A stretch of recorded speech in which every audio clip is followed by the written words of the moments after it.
Kaugnay ng balitang yan, makakapanayam natin si MMDA General Manager Corazon Jimenez kaugnay ng mga hakbang ng ahensya sa pagbaha sa Kalakang, Maynila. Magandang gabi po, GM Jimenez.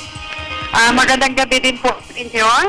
Opo, GM, bumabaha pa rin po sa kabila ng mga flood mitigation projects ng MMDA. Ano po ang dahilan?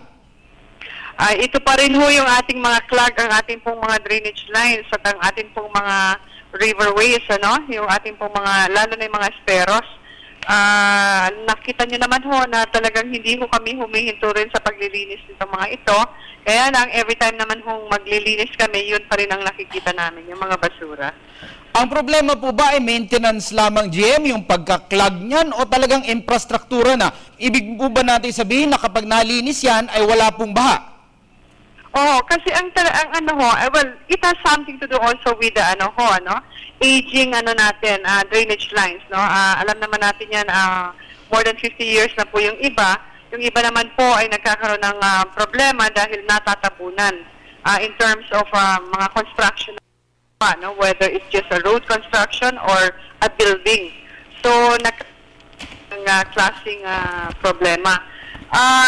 Kahapon nga po na nakita natin na talaga yung pagbabaha dyan sa Espanya ay medyo nasaan na ho ito hanggang tuhod.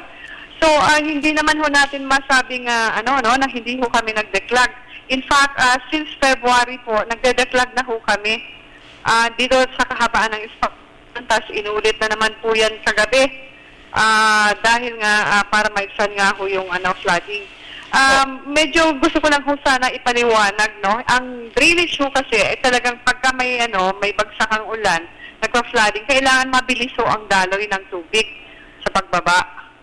Pero hindi ho nangyayari yun dahil nga clog ho yung mga drainage lines. Tuloy-tuloy po ang inyong declogging operation. So ano pong creative or makabagong paraan or solusyon ang plano nating gamitin para sa mga susunod na araw, GM, dahil hindi pa po dumarating yung mga bagyong malalakas?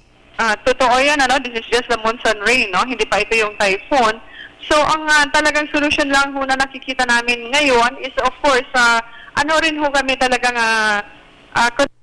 laging lang po yan. Tapos, sa lahat ng areas na alam namin na nagkakaroon na ho ng flooding.